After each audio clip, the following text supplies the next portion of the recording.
Shri Radhe Hare Shri Radhe Hariom Hariom Shri Radhe all over vocal all over हल्का base रखो sharp हो दो हरे श्री राधे हरे शार्प हरे हरे हरे सारी पसने के नीचे तक सेटिंग बिल्कुल सेंटर सारी सेटिंग सीधी बिल्कुल हरे पहले में चाहिए तब यार कीबोर्ड की सारी सेटिंग बिल्कुल सीधी कर और कीबोर्ड के वॉल्यूम को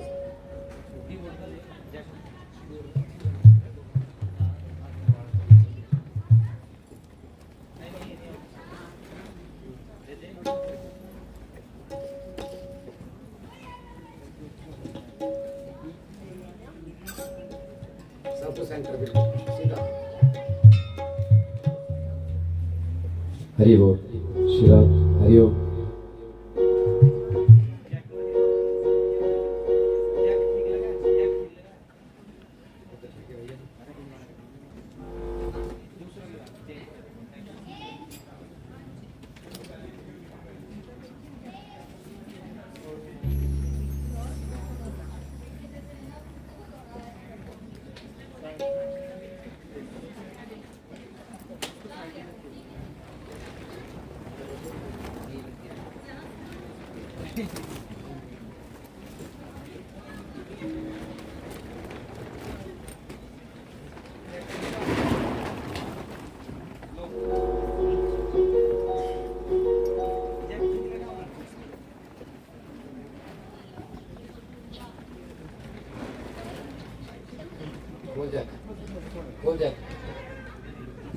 हो जाए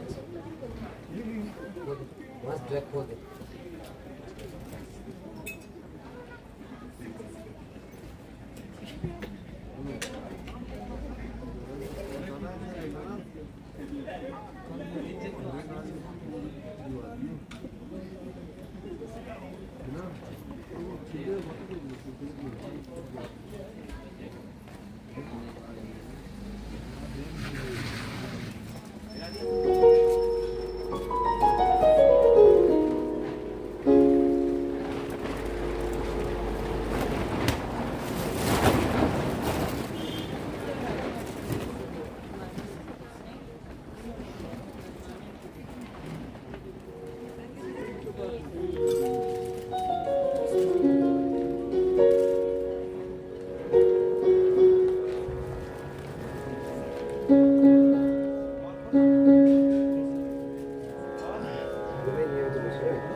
श्री राधे हरिओम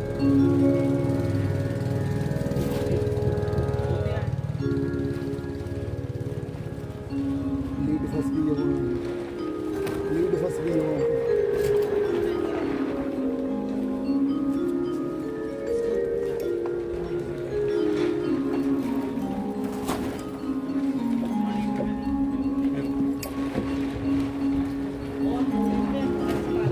सुनो श्राद्धे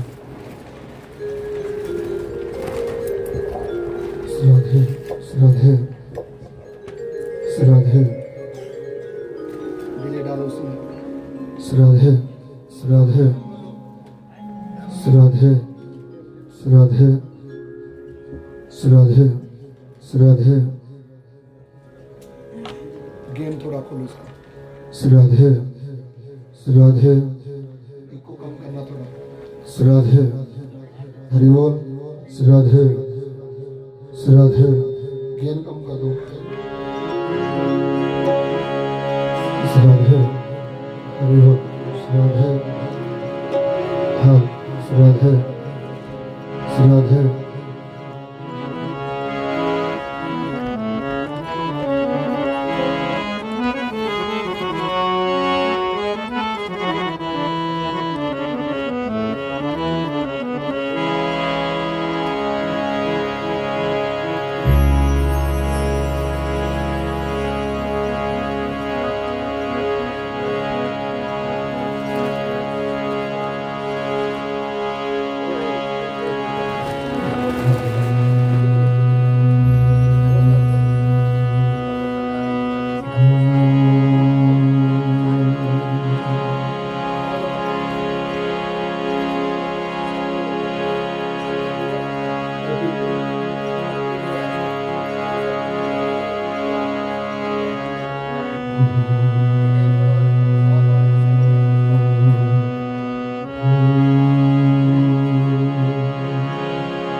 वर्णानामत संघातम्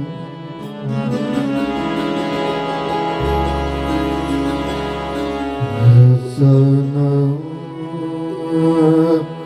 छन्दसं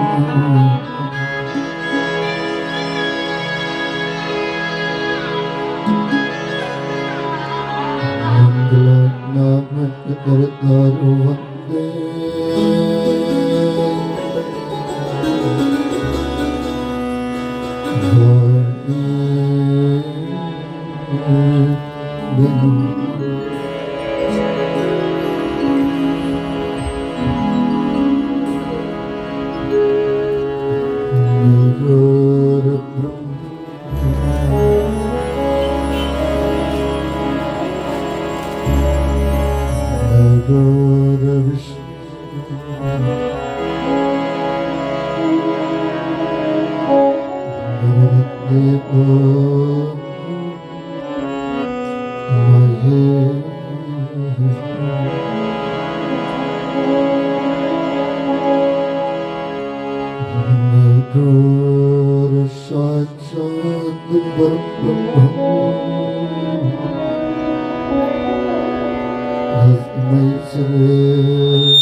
सरस्वती भगवती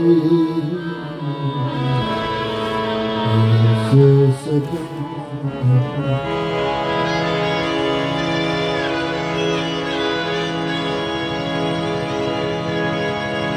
शंकरं शंकराचार्यं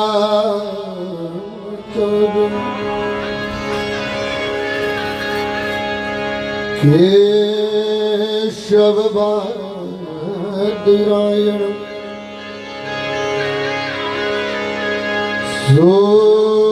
सूत्रभाष्यं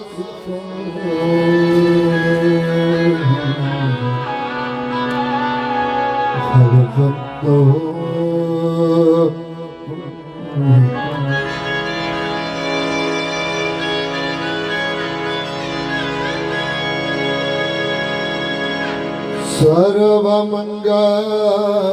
सर्वमंगलमंगलं शिवे सर्वार्थसाधिके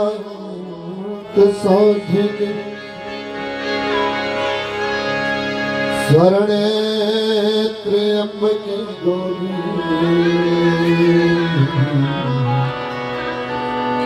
नारायणे नमोस्तुते।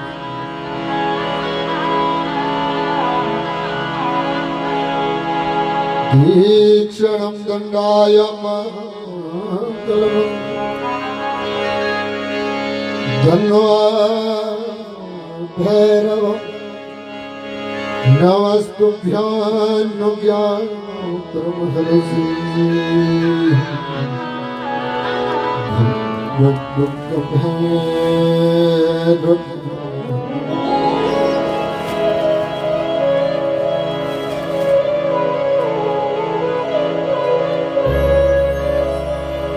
श्री राम शरण समस्त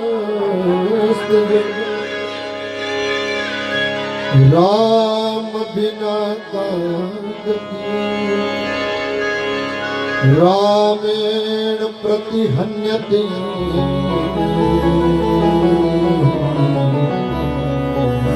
मल राम कार्यते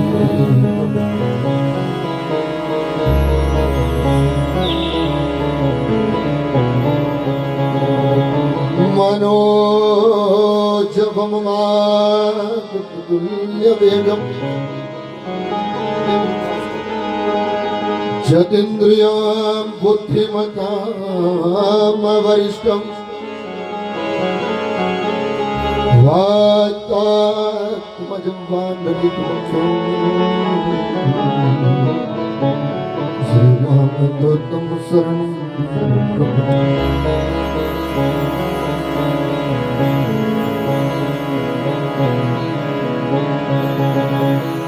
पवन तनया शंकर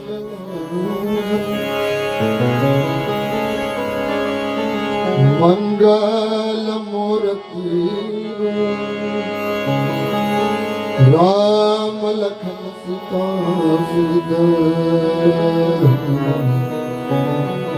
भरत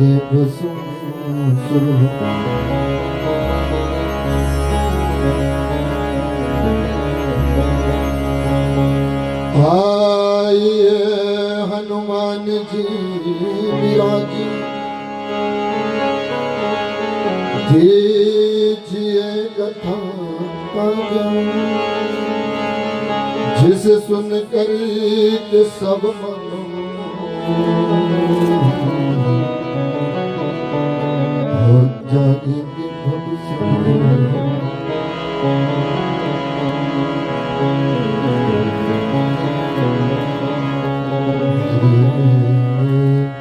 गणेश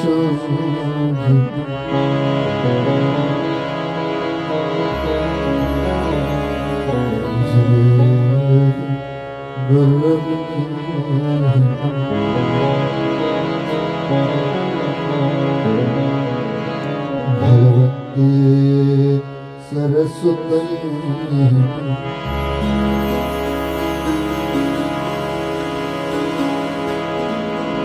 गौरी शंकराय नमः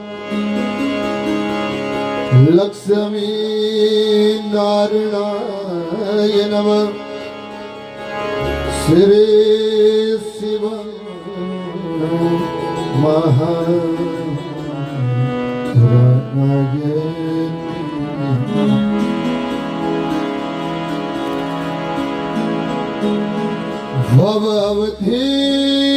भवधीनम समइच्छा भवनाथ कर्म ग्रह गृहतान् दासो अंतवन्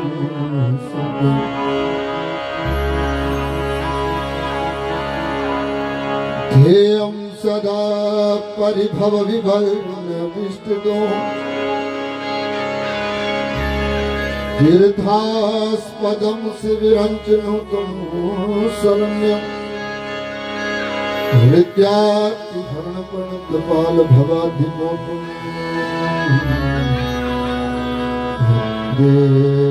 महापुरुषमते चरणं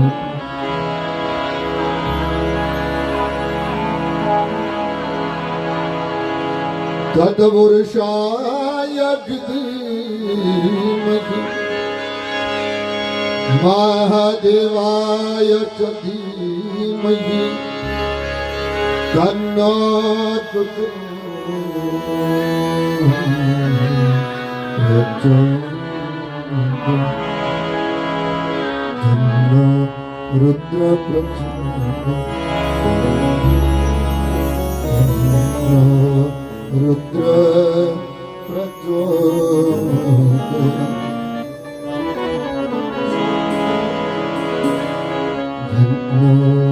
रुद्र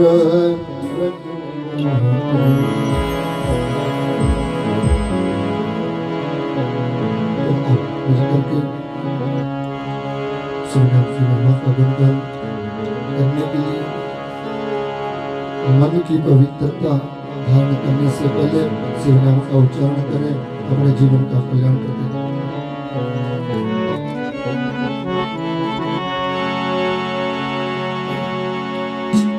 इसको फोटो बना आवाज नहीं मेरे को इस तरफ से, मेरे को तो पता नहीं चल रहा क्या बोल रहा है।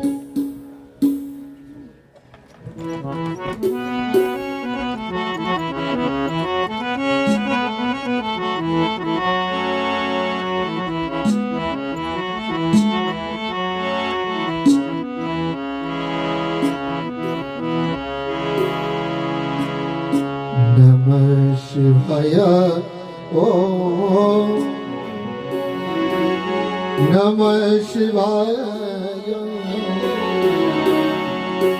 हर हर बोले नमः शिवाय नमः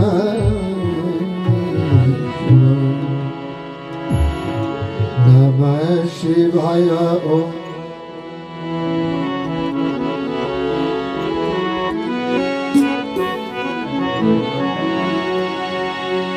नमः शिवाय वो नमः शिवाय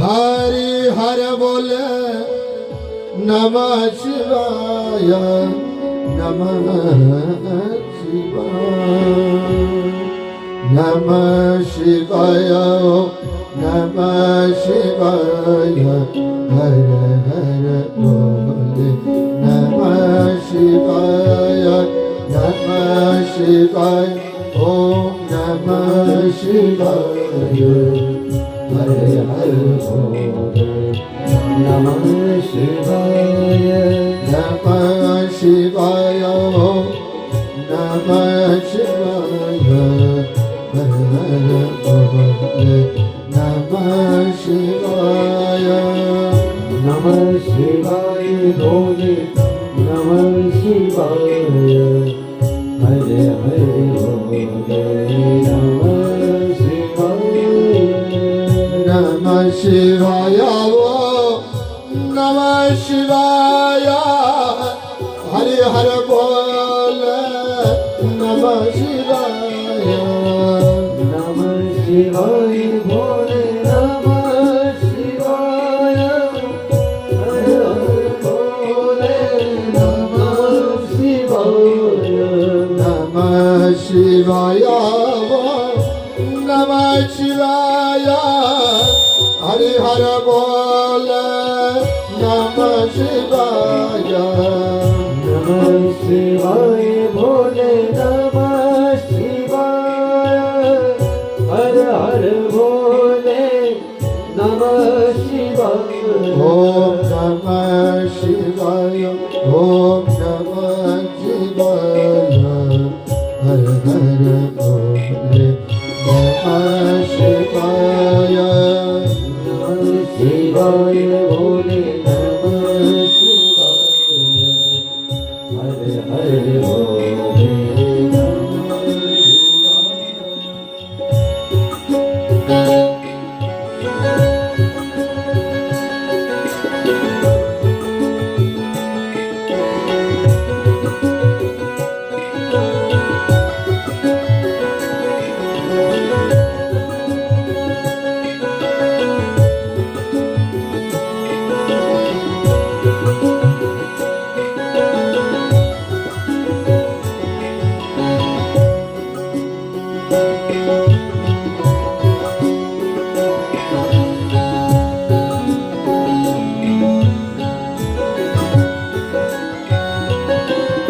गंगाधराय शिव गंगाधराय हर हर बोल नमः शिवाय गंगाधराय शिव हर हर भोले नमः शिवाय गंगाधराय शिव गंगाधराय हर हर बोल नमः शिवाय गंगाधराय शिव गंगाधराय हर हर भोले नमः शिवाय ओम नमः शिवाय ओम नमः शिवाय हर हर भोले नमः शिवाय नमः शिवाय भोले नमः शिवाय हर हर भोले नमः शिवाय महादेव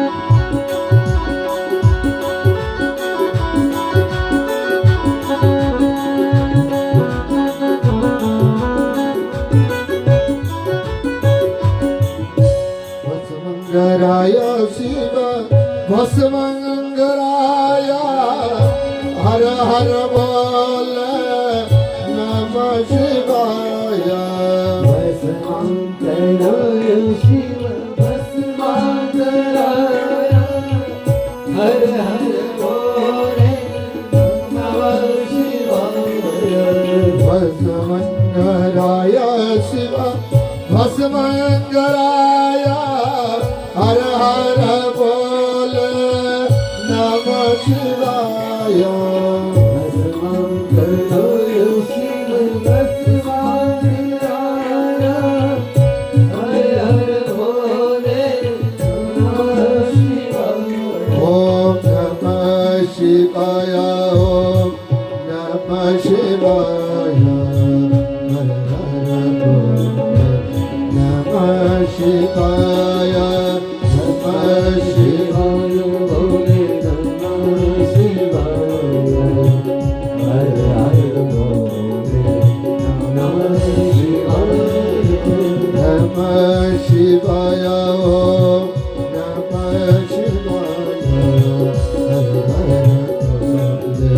नमः शिवाय नमः शिवाय ओम नमः शिवाय हर हर भोले नमः शिवाय नमः शिवाय वो नमः शिवाय हर हर बोल नमः शिवाय नमः शिवाय भोले नमः शिवाय हर हर भोले नमः शिवाय ओम नमः शिवाय ओम नमः शिवाय हर हर भोले नमः शिवाय नमः शिवाय भोले नमः शिवाय हर हर भोले नमः शिवाय हर हर नमः शिवाय हर हर भोले नमः शिवाय नमः शिवाय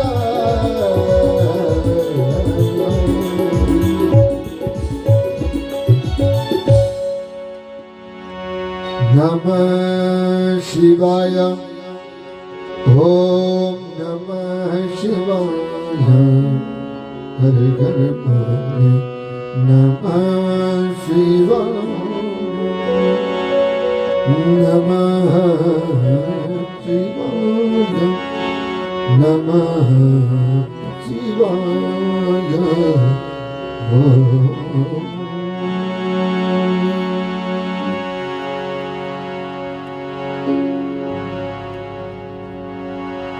परम पूजनीय करुणा वर्णाल्याधिकारिणी रास रासेश्वरी भृगवानुनंदिनी आनंद कंद भगवान जी की वांग्मय मूर्ति आदि मध्य अंत रहित श्री भोलेनाथ परम पूज्य सदगुरुदेव भगवान माँ भगवती सरस्वती मैया गौरी शंकर भगवान लक्ष्मी नारायण भगवान परमपिता परमात्मा श्री ब्रह्मा जी महाकाली महालक्ष्मी महासरस्वती भगवती नवदुर्गा माँ भगवती कुलदेवी समस्त ग्राम देवता इष्ट देवता स्थान देवताओं को मेरा आह्वान है। आओ और इस यज्ञ मंडप में अपना अपना स्थान ग्रहण करें। अवाहित माँ भगवती गंगा मैया यमुना मैया माँ भगवती सरस्वती प्रयागादि संगम स्थान काशी विश्वनाथ भगवान हरिद्वार मार्कंडेय जैसे पुण्य तीर्थ श्री पंचदश नाम जुन्ना अखाड़े के सभी संतों को महंतों को गुरुमूर्तियों को मेरा व्यासपीठ से कोटि कोटि वंदन करता हूं। महादेव की वांग्मय मूर्ति श्री शिव पुराण के श्री चरणों में परम पूज्य सदगुरुदेव भगवान श्री वेद व्यास जी श्री सुखदेव भगवान जी के श्री चरणों का श्री सूत जी के भगवान जी के चरणों में नमन करते हुए नमन करता हूं अपने माता पिता के श्री चरणों का जिनके आशीष से मैं अपने जीवन का कल्याण कर रहा हूं। भगवान भोलेनाथ की असीम कृपा से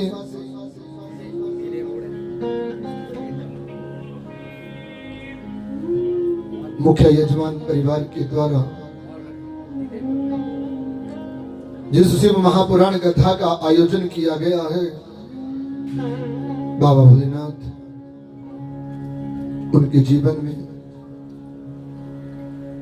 सत्व चित्त और आनंद की प्राप्ति करा करके अनेक प्रकार के विघ्नों को हरण करने वाले, अनेक प्रकार के दुख रोग को निवारण करने वाले भगवान शंकर कृपा करें। साधुवाद है मेरा व्यासपीठ से यज्ञ मंडप में बैठी भक्ति स्वरूपणी माता, बहन, बुजुर्ग, बच्चे और यंत्र ध्वनि के अनुसार श्रवण कर रहे हैं सभी कथा प्रेमियों के लिए परम सौभाग्य मानव का जो अपने इस जीवन के कलिकाल में भगवान की भक्ति कर अपने जीवन को संकरमय बना देता है। कलिकाल के इस समय में मानव के जीवन के पास सब कार्यों को करने के लिए समय है। अगर भगवान की भक्ति का विचार किया जाए तो मानव उस भक्ति से विहीन होकर अनेक प्रकार के कुकर्मों को करता है और कलिकाल के दोषों के आवरणों को ग्रहण कर वो मानव दुख के सिवा अपने जीवन में कुछ प्राप्त नहीं कर सकता।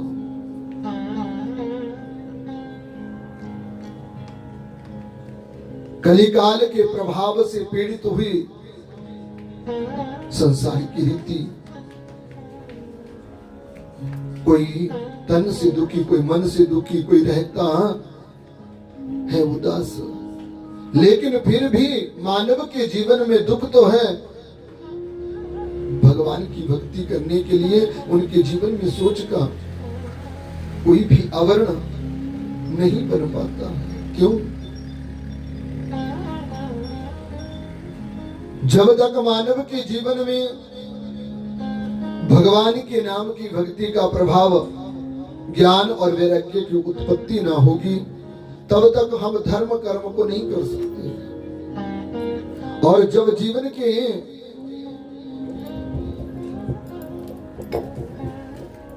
रहते हुए मानव भक्ति के द्वारा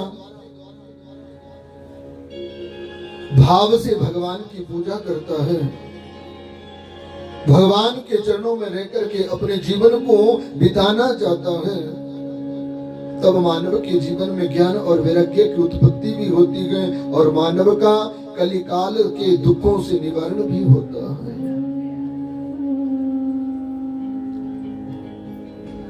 कलयुग के प्राणियों को अगर अपने जीवन में अनेक प्रकार के संकटों से अपने जीवन का उद्धार करना है,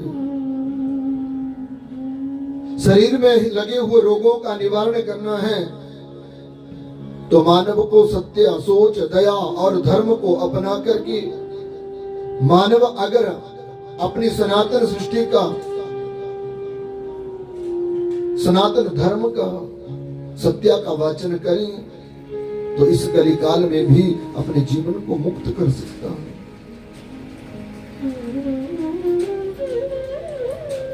आज जिस शिव महापुराण महायज्ञ में हम सब लोग बैठ करके सत्संग कर रहे हैं, इस शिव पुराण का महात्म्य क्या है हमें जानना है। शिव स का मतलब साक्षात रूप और ईश का मतलब ईश्वर और अब का मतलब जो विराजमान है। जो शक्ति सर्वत्र विराजमान है उस शक्ति को शिव कहा गया है और जिसे हम साक्षी स्वरूप में निराकार ओंकार रूप में दर्शन दे करके अपने जीवन का कल्याण करते हैं। यह शिव पुराण मानव को इस कलिकाल में सुनकर करके क्या लाभ मिलता है, मानव इस कथा को सुनकर करके अपने जीवन में कैसे दुखों का अंत करता है और किस प्रकार से शिव पुराण की कथा सुनकर के मानव अपने जीवन को कल्याणित कर सकता है, ये सब प्रश्नों का उत्तर शिव पुराण की कथा हमें देती है। शिव क्या है? बोले मानव जीवन की आत्मा, जो साक्षात रूप में रह करके पंचतत्वों के विहीन इस शरीर में मानव जीवन के अंदर विराजमान होकर के कलयुगों के दुख व्यवहार से मानव का कल्याण करे, वही शिव है। जन्म, जरा और मृत्यु, सत, चित और आनंद, आदि, मध्य और अंत रहित भगवान भोलेनाथ है। इस कलिकाल के रहते हुए भगवान के ऊपर जब तक मानव की श्रद्धा, जब तक मानव का विश्वास और जब तक मानव के अंदर संतोष पैदा नहीं होगा, तब तक कलि काल के अवगुणों से मानव अपने को बचा नहीं सकता है। और अगर कलयुग के रहते हुए मानव अपने जीवन को बचाना चाहे तो मानव को 6 प्रकार के विकारों से दूर रहना चाहिए। सबसे पहला विकार अभिमान है। जब तक मानव के जीवन में अभिमान रहेगा, अहंकार रहेगा, तब तक मानव भगवान के नाम को अगर जपता भी है तो उसका लाभ नहीं मिलता। और अभिमान ऐसा कलयुग का एक अंग है जो मानव को जीवन में आकर के दुख के सिवा और कुछ नहीं देता। तो इन कलयुग के आवरणों से बचने के लिए अहंकार, लोभ, मद, मोह, क्रोध और ईर्ष्या, जब तक मानव अपने जीवन में त्याग नहीं करेगा तब तक कलयुग में मानव का कल्याण होना बड़ा मुश्किल है। कलयुग के मानव के पास किसी वस्तु की कमी नहीं है। मानव के पास धन भी परिपूर्ण है, अन्न भी परिपूर्ण है, परिवार भी परिपूर्ण है, लेकिन मानव जीवन में कलयुग के रहते हुए एक दोष ऐसा मानव के जीवन में आ गया है जो प्राप्त ही नहीं होता। क्या? बोले मानव के जीवन में संतोष, शांति नहीं है। लोभ लालच किया हुआ मानव, ईर्ष्या को धारण किया हुआ मानव अपने जीवन में सब कुछ प्राप्त कर सकता है, लेकिन शिव को प्राप्त करने के लिए संतोष चाहिए। और जब तक जीवन में संतोष नहीं, तब तक मानव के जीवन में शिव की प्राप्ति होना बड़ा मुश्किल है। मानव का जीवन रेत का एक सागर है, और रेत के सागर में मानव जब चलता जाता है तो अमृत कुंड की तरह अपने जीवन को पाता है, लेकिन जब उसके पास पहुंचता है तो रेत के सिवा मानव को कुछ नहीं मिलता है। इसलिए कलयुग में धर्म को जानना, धर्म का ज्ञान करना और धर्म के ऊपर अपनी नीति को अपनाना मानव जीवन के लिए कल्याणकारी है। यही शिव पुराण संतों का सत्संग मानव के जीवन का कल्याण करता है। तो ये कथा कहां से प्रारंभ हुई? सौनक इत्यादि ऋषि कलयुग के अहंकार से पीड़ित होकर के जब अपने जीवन में दुख की प्राप्ति करने लगे तो दुख के कारण संत लोगों ने एक समागम किया, और उस समागम में कलयुग के प्रभाव से बचने के लिए चर्चा प्रारंभ हो जाती है। जब चर्चा प्रारंभ हुई तो उस चर्चा में सब संतों ने कहा, महाराज अनेक प्रकार के जीवन के जो लक्षण हैं मानव के जीवन में हैं, लेकिन मानव के जीवन में एक दुर्व्यवहार करने वाला लक्षण पैदा हो गया है। क्या? बोले अंधकार। उस अंधकार को कैसे मिटाया जाए? संतों ने अपनी अपनी मन बुद्धि से उस प्रश्न का उत्तर देना चाहा, लेकिन प्रश्न का आंदोलन करने के उपरांत पाया क्या? बोले कोई भी निर्णय वो संत लोग अपने जीवन में अंधकार को मिटाने का नहीं कर पाए। संतों में सबसे बड़े जो संत थे सौनक इत्यादि ऋषि थे। सौनक जी ने मन में विचार किया, गुरुमुख से सुना था, बोले जब मानव के जीवन में दुख आ जाए, मानव अपने जीवन को कहीं से भी सुरक्षित ना समझे, तब मानव को अपने जीवन का कल्याण करने के लिए सबसे पहले किसको याद करना चाहिए? सबसे पहले किसको याद किया जाता है अपने जीवन का कल्याण करने के लिए? बोले सतगुरुदेव भगवान को। मानव के जीवन का कल्याण गुरु चरणों की धूल जब तक मानव को ना मिले तब तक नहीं हो सकता। तो सौनक इत्यादि ऋषियों ने अपने परम पूज्य सतगुरुदेव जी को नमन किया और बात याद आई कि गुरु लोगों ने कहा था कि जब कभी कलयुग का प्रभाव पड़ेगा तो मानव अपने जीवन में संतोष को खो बैठेगा, और उस संतोष को प्राप्त करने के लिए अगर कोई संत नैमिषारण्य जैसे पुण्य तीर्थ में जाकर करके भगवत नाम की चर्चा को सुनेगा तो वो संत कलयुग के लोगों को और अपने जीवन के अंधकार को मिटा करके कल्याण कर सकता है। जब सौनक जी के मन में अपने गुरु के वचन याद आए तो सौनक ऋषि ने सब संतों को इकट्ठा करते करते कलयुग के प्रभाव से बचने के लिए पहुंचे नैमिषारण्य क्षेत्र में। क्या है ये नैमिषारण्य? तो नैमिषारण्य क्षेत्र उसे कहा गया है जिस क्षेत्र में भगवान विष्णु का चक्र नेमी हुआ था, अर्थात कलयुग में भी जिस क्षेत्र पर कलयुग का प्रभाव नहीं पड़ सका हो और जिस क्षेत्र में भगवान जी सुदर्शन चक्र लेकर के मानव का कल्याण करते हो, उस क्षेत्र को नैमिषारण्य कहा गया है। नैमिषारण्य शब्द का ही अर्थ ऐसा है कि जहां पर चक्र समा गया हो उस चक्र तीर्थ को नैमिषारण्य कहते हैं।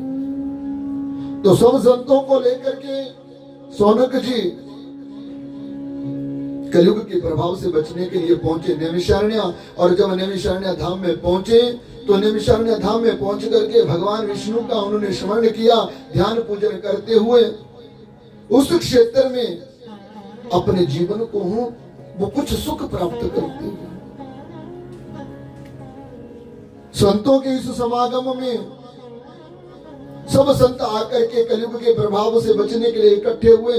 वार्ता जब प्रारंभ हुई तो उस वार्ता में उन सब संतों ने कलयुग के प्रभाव से बचने के लिए अनेक प्रकार की कार्यकारिणी प्रारंभ कर दी।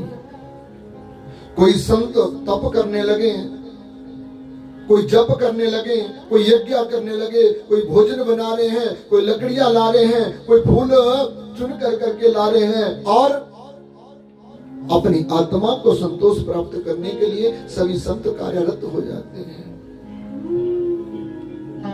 जब संतों का ये सम्मेलन नैमिषारण्य में एक उज्जवल ज्योति की तरह प्रकाशित होने लगा तो चारों तरफ चर्चा फैल गई, और जब चर्चा फैल गई तो उस चर्चा को एक दिन सूत जी महाराज ने श्रवण किया।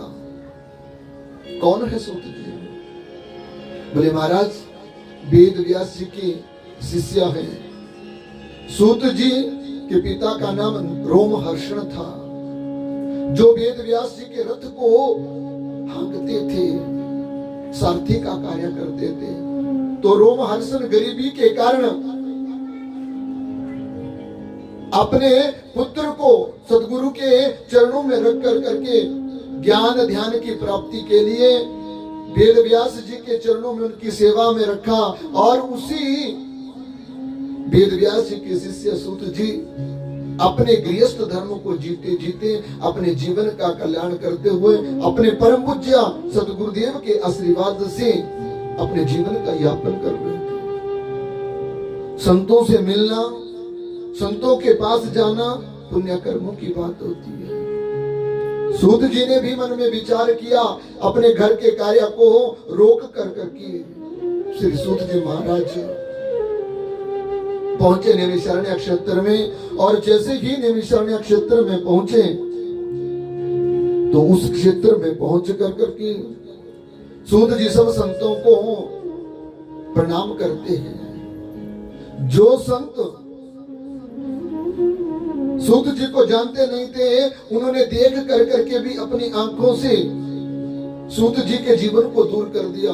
लेकिन उन संतों के बीच में जब सूत जी महाराज पहुंचे और सौनक इत्यादि ऋषियों ने सूत जी को आते हुए देखा, तो अपने जीवन का कल्याण करने वाले सतगुरु आ रहे हैं, तो सौनक जी उनके स्वागत और सत्कार के लिए खड़े हो जाते हैं। सौनक ऋषि ने सूत जी महाराज का स्वागत सत्कार किया। सब संतों ने जब सौनक जी को सूत जी के आदर सत्कार करते हुए पाया, तो सब संत भी सूत जी का आदर सत्कार करने लगे। और सौनक जी ने एक सुंदर से आसन पर बैठा करके उनका ध्यान पूजन आसन पाद्य आचमन अर्घ दे करके उनका पूजन किया। और पूजन करने के बाद सौनक जी उनके समक्ष बैठ करके अब आंखों से आंसू निकालते हुए अपने मन के दुखों को कहना प्रारंभ करते हैं। जैसे कि मन के दुखों को प्रारंभ किया, तो सूत जी ने पूछा, ऋषिवर किस दुख के कारण तुम रुदन कर रहे हो? सौनक जी ने कहा, महाराज क्या कहूं, मेरे जीवन का दुख मेरा ही नहीं है। मेरे जीवन का दुख मेरा ही नहीं है, पूरे विश्वों का दुख बना पड़ा है। और संत का जीवन दूसरों के दुख को देख करके दुखी होना, दूसरों की खुशी में खुश रहना ही कहा जाता है। मैं तो अपने जीवन के संतोष को पाकर के, भक्ति को पाकर के महाराज प्रसन्न हूं, लेकिन जब तक दुनिया का आवरण दुखी है, मैं कैसे ठीक हो सकता हूं? सूत जी ने पूछा, क्या हुआ? सौनक जी कहने लगा, महाराज जब से ये कलयुग का प्रभाव इस भारत भूमि पर पड़ा है, इस विश्व पर पड़ा है, तब से मानसिक कलिकाल के लोगों की वृत्ति बिगड़ गई है। अनेक प्रकार के रोग, अनेक प्रकार के दुख मानव के जीवन में आ रहे हैं। और जिन दुखों को देख करके मेरा हृदय पिघल करके अशांत हो गया। इसलिए हे ऋषिवर, आप तो वेद व्यास जी के शिष्य हैं, मैं आपके चरणों में बैठ करके कलयुग के दुखों का अंत करने के लिए मानव को क्या करना चाहिए ये जानना चाहता हूं। और मानव किस प्रकार इस कलयुग से अपने जीवन का कल्याण कर सकता है, वो विधि बता करके आप हमें इस कलयुग से उद्धार करें। जब सौनक जी ने इस प्रकार से कहा, तो सौनक जी सूत जी की तरफ देख करके आंखों से गंगा और यमुना के जल जैसे आंसू बहाते हुए प्रार्थना करने लगे और कहने लगे, क्या? हे सूत महाप्रज्ञा सर्व सिद्धांत विद प्रभु, अध्याय में कथा सार पुराणों विशेषण, पुराणों विशेष। क्या कहने लगे? हे सूत जी महाराज, आप तो वेद व्यास जी के शिष्य हैं, और वेद व्यास जी के शिष्य अनेक प्रकार के ज्ञान को जानने वाले हैं। सुयोग्य गुरु का सुयोग्य पात्र शिष्य जब भी मानव के जीवन में आता है तो कल्याण करता है। इसलिए आप अनेक प्रकार के धर्म को जानने वाले हैं, कर्म को जानने वाले हैं। बताओ कलयुग से मानव के दुखों का हरण कैसे हो?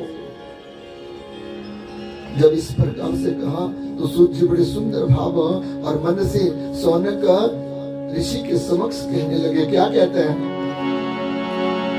धन्यस्त्वम मुनि सातु श्रवण प्रीति लालसा, अतो विचार सुधिया बचने शास्त्र महोत्तम काल व्याल महात्राश विध्वंस उत्तम सेव मुराण परम शिव इन उक्त पराम शिव इन उक्त पराम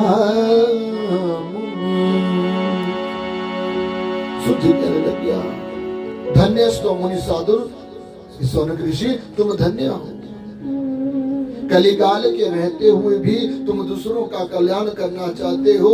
ऐसा हृदय संत के सिवा और किसी का नहीं हो सकता। कलयुग के लोग अपने भले के लिए दूसरों का गला काट देते हैं, अपने अच्छे के लिए दूसरों को दुख देते हैं, अपने जीवन को बनाने के लिए अनेक प्रकार के कुकर्म करते हैं। और रिसीवर आप तुम धन्य हैं कि इस कलयुग काल के लोगों के दुख को देख कर करके तुम इस कलिकाल के प्रभाव को अंत करने के लिए मुझसे प्रार्थना कर रहे हो। इसलिए तुम्हारे विचार शुद्ध होने के कारण कलयुग तुम्हारा कुछ नहीं कर सकता, क्योंकि शास्त्र में कहता है कि जिसका मन कोमल हो, मन पवित्र हो और मन में दूसरों के प्रति ईर्ष्या नहीं हो, मन में लोभ नहीं हो, मन में क्रोध नहीं हो, तो वो मानव कलिकाल के रहते हुए भी अपने जीवन को कल्याणित कर सकता है। क्योंकि जीवन में भगवान उसी के हृदय में प्रवेश करता है जो कलयुग के 6 आवरणों से दूर रहता है। लोभ, लालच, मोह, मद, मत्सर, अहंकार जब तक मानव के जीवन में रहेगा तब तक भगवान की भक्ति होना बड़ा मुश्किल है। बड़े लोगों का कहना है महाराज कलयुग में लोभ नहीं होगा तो क्या हो सकता है।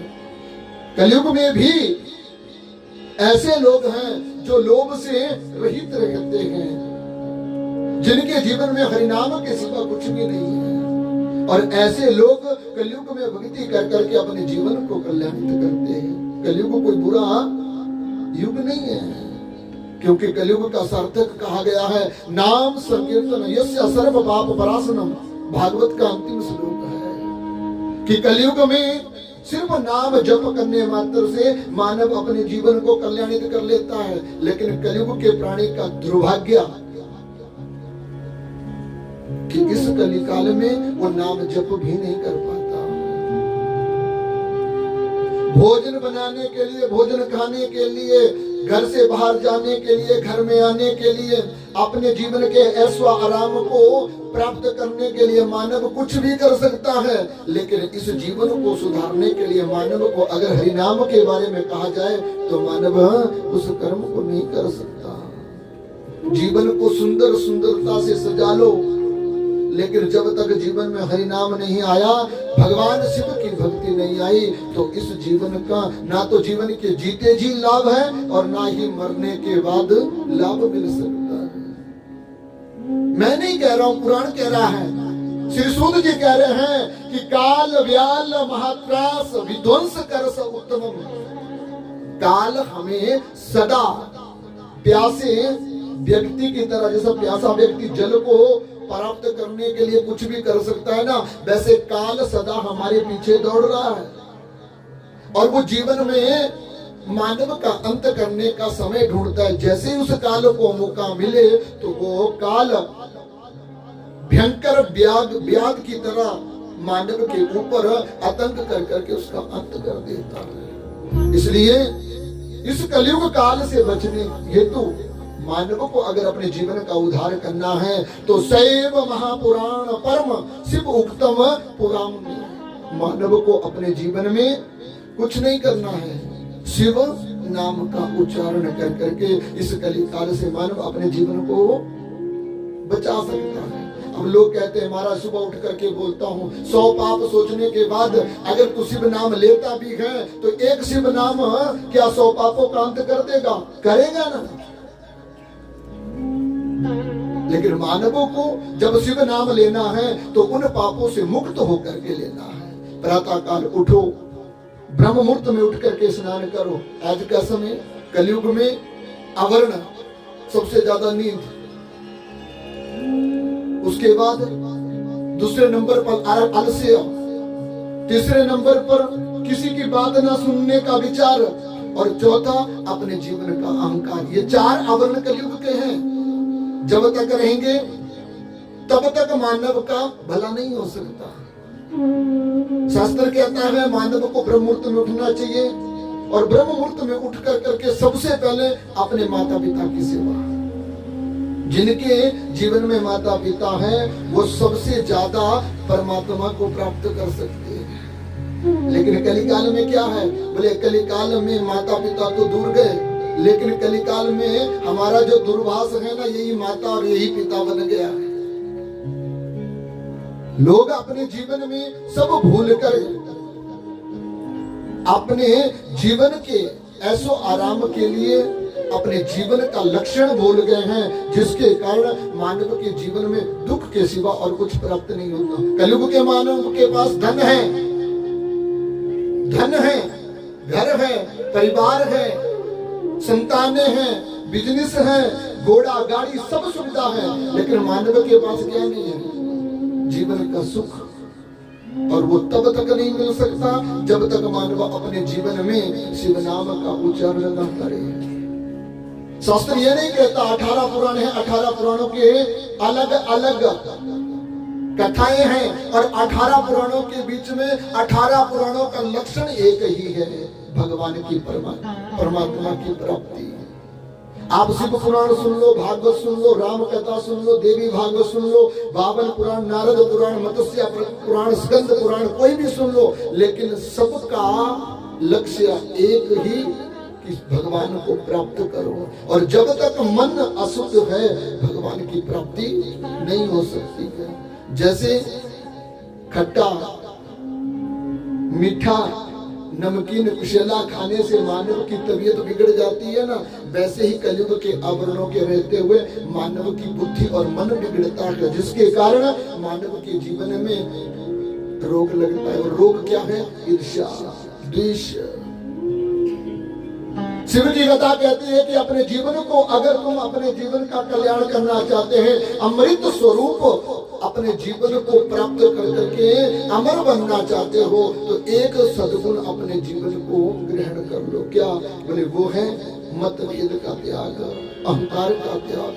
कभी दूसरों के प्रति अपने जीवन में किसी भी प्रकार का दोष क्रोध मत करो, फिर भगवान तुम्हारा कल्याण कर देंगे।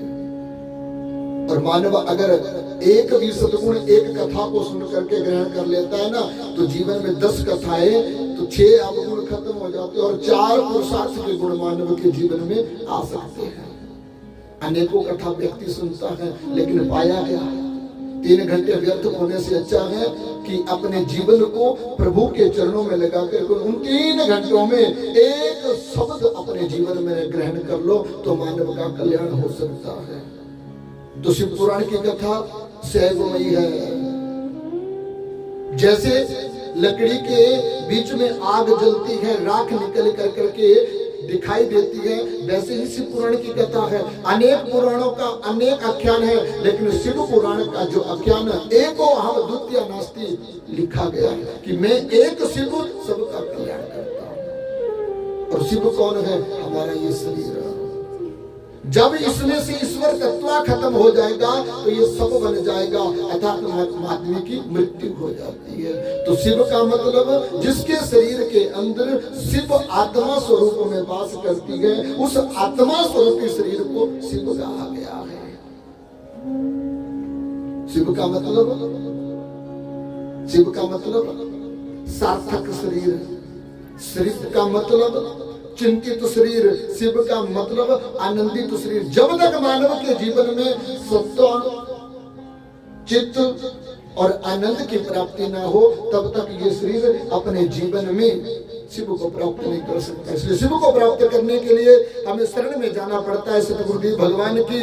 और जब तक मानव सतगुरुओं की शरण में नहीं जाता अपने जीवन में सतगुरुओं का पूजन नहीं करता, तब तक मानव का जीवन सत्व स्वरूप को प्राप्त नहीं कर सकता है।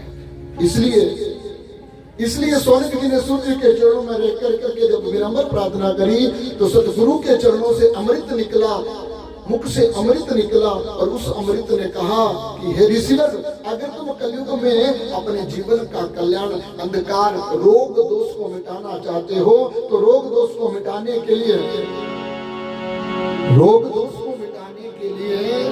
एक ही औषधि है, क्या? बोले शिव का नाम। और जब तक मानव शिव का नाम नहीं लेगा तब तक मानव का कल्याण होना बड़ा मुश्किल है। और शास्त्र जी कहते हैं क्या? सदा शिव्य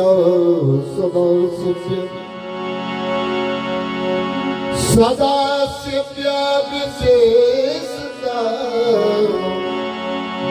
एतत् शिव पुराणस्य कथा परम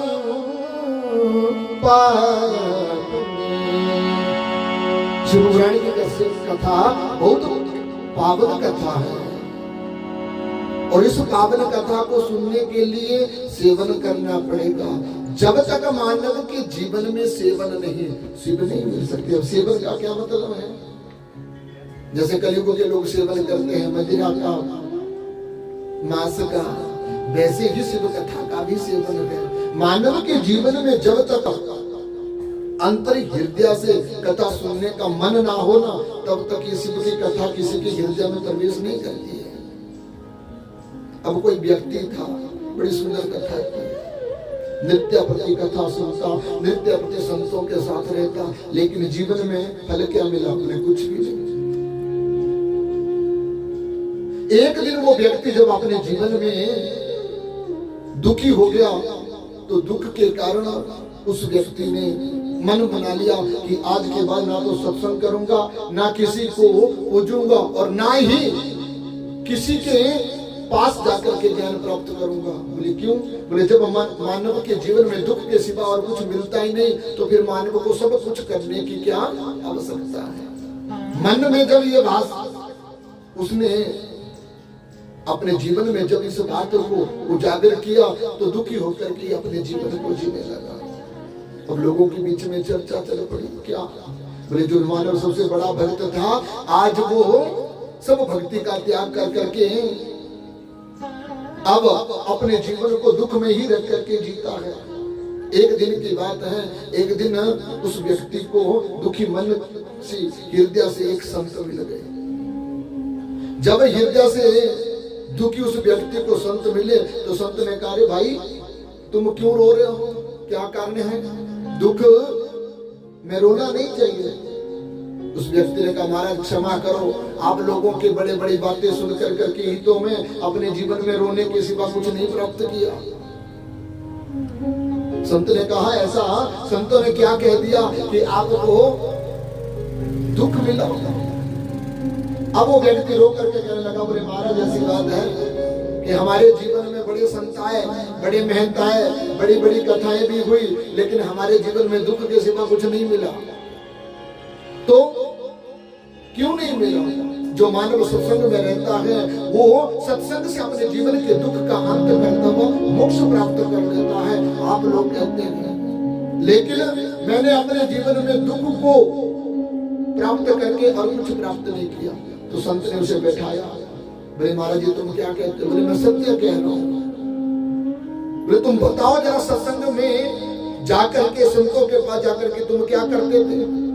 तो कुछ लोगों की आदतें होती हैं, घर से तो भक्त बन करके निकलते हैं लेकिन सत्संग तक पहुंचते ही नहीं। तो उस मानव के जीवन में भी ऐसी आएगा नित्य प्रति सत्संग के लिए, लेकिन पहुंचेगा कब? बोले जब सत्संग का अंतिम चरण चला होगा और संतों के पास जाएगा तो उस संतों के पास जाकर के दरवाजे पर बैठ जाएगा, दूर से नमन किया, वंदन किया और वहीं से निकल गया।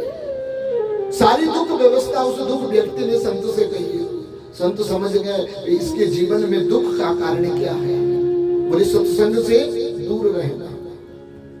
दुख का कारण मानव के जीवन में कलयुग के जीव रहते हुए रोग दोष व्याधि मानव के जीवन में क्यों लगती है? सत्संग से विहीन व्यक्ति इन अवगुण ये कलयुग के अंग हैं और इन अंगों को कलयुग फैला करके दूसरों के शरीर में प्रवेश कराता है, जिससे प्राणी दुखी होकर करके अपने जीवन में भक्ति भाव से दूर चला जाता है। तो सत्संग ने उस व्यक्ति से कहा कि तुम दुखी मत हो, अब मैं तुम्हारे दुख का हरण करने की दवा बताता हूं।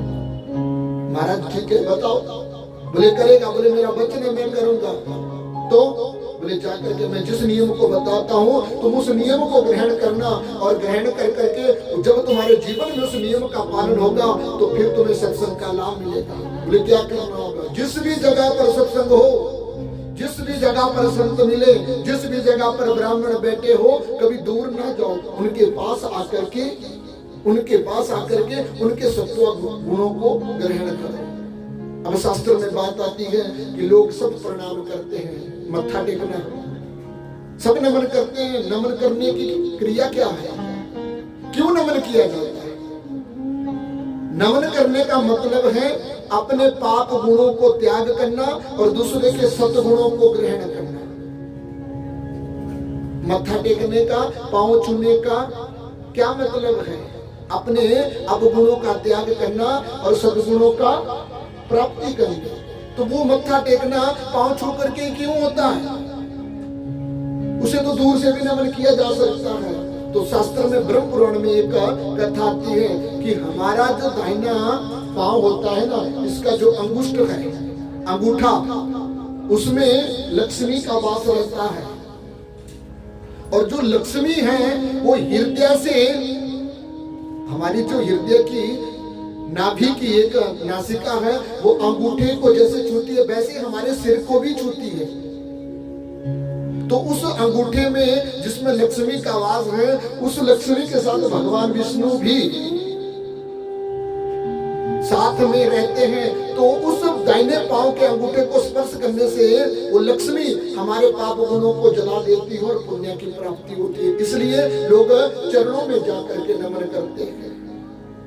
प्रणाम करने का अर्थ अवगुणों की निर्वृत्ति और सद्गुणों का प्राप्ति करना। लेकिन कलयुग में दुख तो इस बात का है, पहले लोग मत्था लगा करके पांव छूते थे, फिर हाथ पे आ गए। अब तो महाराज हाथ छोड़ो, अब तो टांगों तक ये नमो नारायण होती है और जय श्री राम। तो ना तो सत्व गुण आते हैं और ना ही अवगुणों की मुक्ति होती है।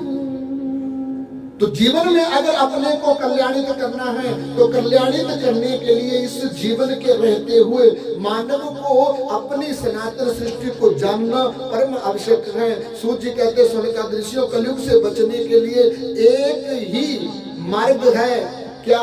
शिव नाम। और जब तक मानव शिव नाम का उच्चारण नहीं करेगा तब तक मानव के जीवन में कल्याण इस कलयुग में नहीं हो सकता। एक क्या 1000 कथा कर लो, एक क्या 1000 मंत्रों को सीख लो, एक क्या 1000 गुरुओं की संगति में चले जाओ, यहाँ तक कि तुम गंगा के किनारे रह करके भी पवित्र नहीं होते। बड़ी सुंदर कथा आती है, कोई मछली थी, भगवान से बोले महाराज सब लोगों को अपने भव से तारा, हम तो गंगा में रहते, हमें क्यों नहीं पार लगाया? बोले जब तक मानव के पाप कर्म खत्म नहीं होते तो गंगा के पास रह करके भी मानव अपने जीवन को कल्याणित नहीं कर सकता।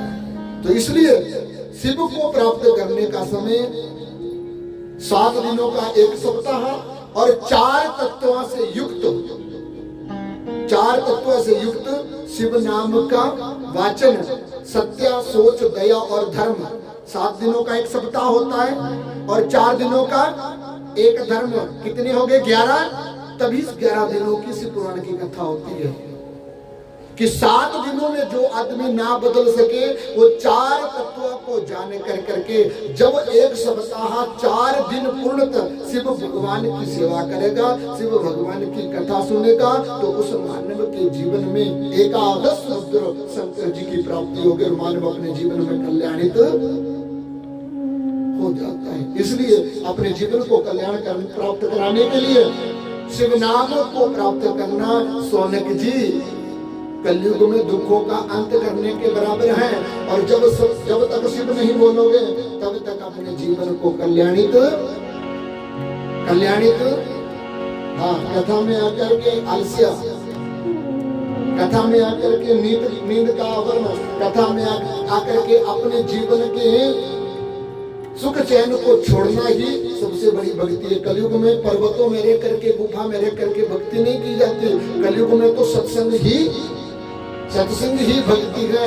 और इसमें आकर के अगर आप बैठ करके अपने जीवन को लगाते हैं तो वो सत्संग से ही मानव अपने जीवन को कल्याणित कर देता है। बोले शंकर भगवान की, शंकर भगवान की। भोजन तैयार है, हाँ थोड़ी देर में भोजन बनने वाला है। जय जोर से बोलना पड़ेगा। बोले शंकर भगवान की। मुझे पता है नींद आती है, अब हम तो 3 महीने से कथा में ही है, लेकिन हमें कभी नींद नहीं आती। क्यों? क्योंकि हमारा हृदय भगवान से जुड़ा है, और भगवान से जुड़ने के बाद हमारी नींद, चैन, भूख, प्यास सब खत्म है। इसलिए अपने जीवन में अगर कुछ पाना चाहते हो तो पहले खोने के लिए तैयार रहो। जीवन में कुछ पाना है तो पहले खोने के लिए तैयार रहो, और जो खोने के लिए तैयार नहीं है ना, वो जीवन में पा भी कुछ नहीं सकता है। बोले शंकर भगवान की। बोलना पड़ेगा क्या? बोलना पड़ेगा क्या? शिव शिव शिव शिव शिव बोल रे, शिव शिव बोल रे, शिव के बिना ना बंदे जग में और रे। शिव शिव शिव शिव शिव बोल रे, शिव शिव बोल रे, बिना ना बंदे जग में और रे। शिव के बिना ना बंदे जग में और शिव शिव शिव शिव बोल रे, शिव शिव बोल रे, शिव के बिना ना बंदे जग में और रे। शिव के बिना ना बंदे जग में और रे। शिव शिव हरि बोल।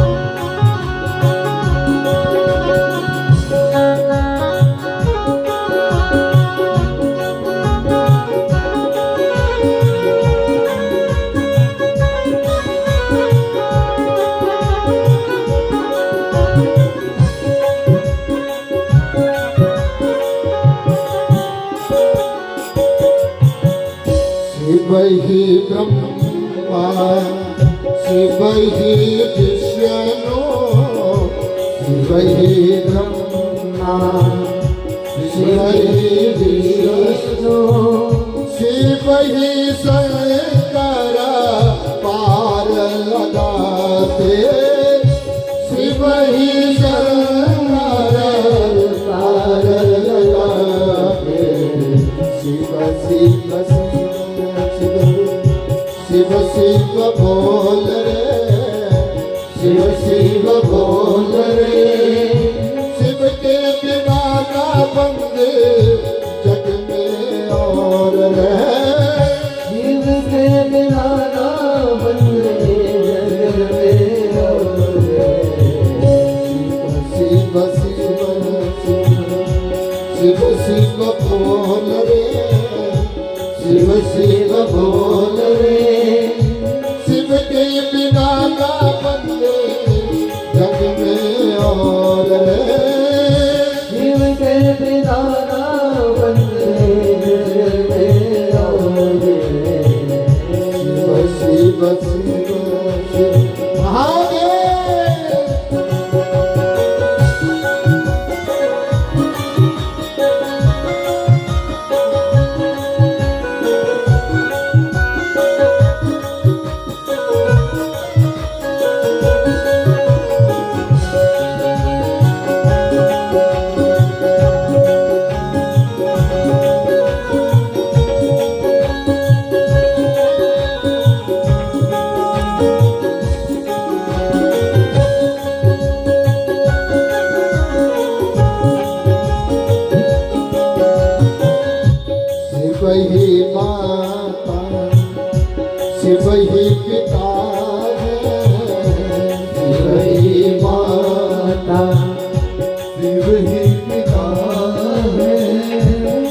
ही जगत के परमेश्वर है, शिव ही जगत के परमेश्वर है। शिव शिव शिव शिव बोल रे, शिव शिव बोले, शिव के बिना ना बंदे जग में और रे, शिव के बिना ना बंदे जग में और। शिव शिव शिव शिव बोल रे, शिव शिव बोले, शिव के बिना ना बंदे जग में और रे, शिव के बिना ना बंदे जग में और। कैसे कैसे बोलना है, कैसे बोलना, हाथ बोलना पड़ेगा। और यहाँ हाथ के बिना मुख के बिना सेवा नहीं की जाती। आज तो पहला ही दिन है, यहाँ पर ना तो कोई बूढ़ा, ना कोई बच्चा, ना कोई ऊपर का, ना कोई नीचे का, या सब बराबर के। और हाथ की सेवा करते बोले क्या, नमः शिवाय ओ नमः शिवाय, हर हर बोले नमः शिवाय, नमः शिवाय ओ नमः शिवाय, हरे हरे बोले नमः शिवाय। नमः शिवाय ओ नमः शिवाय, हर हर बोले नमः शिवाय, नमः शिवाय बोले नमः शिवाय, हरे हरे बोले नमः शिवाय। महादेव बोलो महादेवा, हर हर बोले नमः शिवाय, बोलो महादेवा, हर हर बोले नमः शिवाय। नमः शिवाय बोले नमः शिवाय, हरे हरे बोले नमः शिवाय। नमः शिवाय बोले नमः शिवाय, हरे हरे बोले नमः शिवाय। अलख निरंजन तू निराकार है, अलख निरंजन अलख निरंजन तू निराकार है, नमः शिवाय बोलो नमः शिवाय, हर हर बोले नमः शिवाय, नमः शिवाय बोले नमः शिवाय, हर हर बोले नमः शिवाय।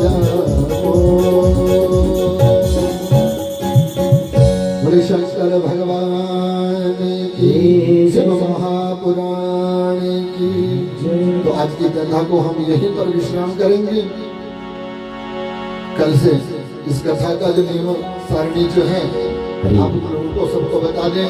प्रातःकाल की जो भगवान जी का पूजन है, वैसे तो ब्रह्म मुहूर्त से ही प्रारंभ हो जाता है, लेकिन प्रातःकाल की जो पूजा 7 से लेकर के 10 बजे के बीच में भगवान जी की श्रृंगार आरती, नृत्य व्रत कथा 1 से लेकर के 4 कर लो, चाहे 5 कर लो, जितना मन करे आपको सुनाएंगे। लेकिन कथा सुनाने से पहले एक शर्त, अगर मैं कथा 1 बजे शुरू करता हूँ और आप लोग 2 बजे पहुंचे तो कथा 4 बजे खत्म, और आप अगर 12:30 बजे पहुंच जाएंगे तो आपको 5 बजे तक भी कथा हम सुनाएंगे। कथा श्रोताओं के ऊपर होती है, जैसे श्रोता हो वैसी ही कथा की जाती है। तो इसलिए 1 से 4 कथा, और उसके बाद भोग भंडारा। पठानिया परिवार की तरफ से भगवान शंकर जी के प्रति श्रद्धा, विश्वास और भगवान के प्रति संतोष प्राप्त करने के लिए आयोजन किया गया है। इसलिए सब लोग आए, अपने जीवन का कल्याण प्राप्त करें। और रात का भगवान शंकर जी का जो आरती है वो 7 से लेकर के 9 बजे के बीच में आप लोग सब आए और सत्संग में बैठे, अपने जीवन का कल्याण करें। बोले शंकर भगवान की। अपने अपने जगह पर खड़े हो जाएंगे और भगवान जी की आरती करें। हरिओम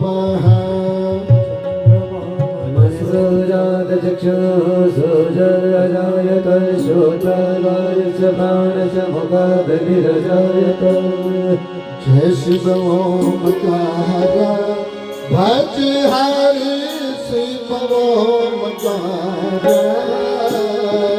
ब्रह्मा विष्णु सदा शिव बोले भोलेनाथ सदा शिव हर क्रांति ओम हरे हर हर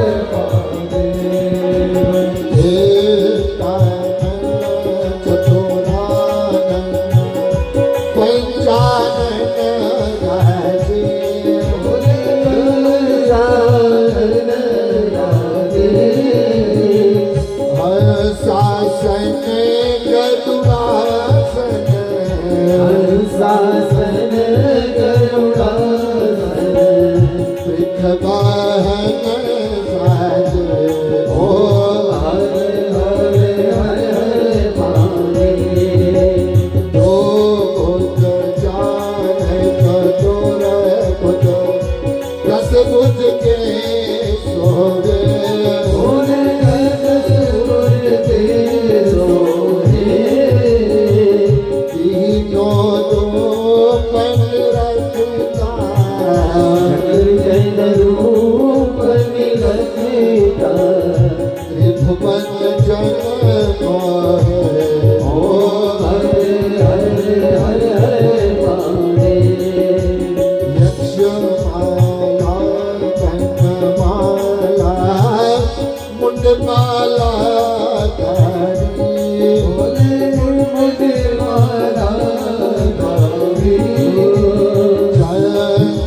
भोग लाले शंकरा इना डाटा गुस्सा तने गटला हो भोग लाले शंकरा इतना ज्यादा गुस्सा नहीं करेगा भोग लाले शंकरा इना डाटा गुस्सा नहीं करेगा ताने प्रेम लाले भोग रे हो ताने प्रेम लाले भोग रे इतना ज्यादा गुस्सा नहीं करेगा इतना ज्यादा गुस्सा नहीं करेगा इतना ज्यादा गुस्सा नहीं करेगा नैवेद्यं न विद्यामि न विद्यान्ति पुनराचमि श्रम समर्पयामि नमः। आओ विश्वास संस्कृति साधना करें। हो सभी का भला ये करो कामना मैली होवे न पावे कोई भावना ओ सभी का बताए करो कामना मेरी होवे न पावे कोई भावना रे मैली होवे ना कोई भावना सर्वे भवन्तु सुखिनः सर्वे सन्तु निरामया सर्वे भद्राणि पश्यन्तु मा कस्य दुर्भाग्ये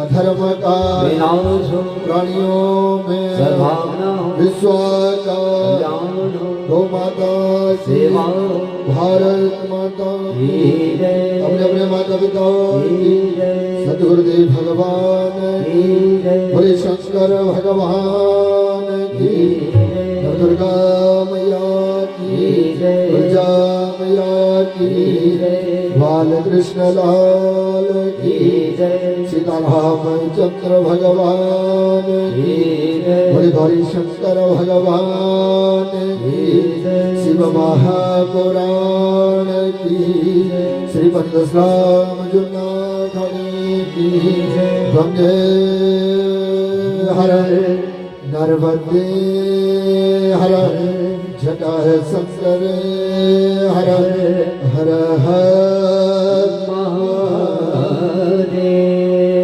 जय जय श्री राधे जय जय श्री राधे जय जय श्री राधे।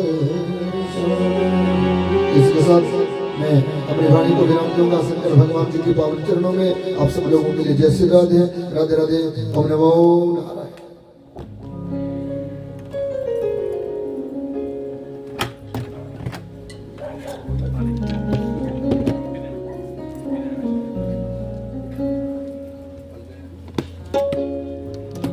बोलिए महापति महादेव की सच्चे दरबार की जय।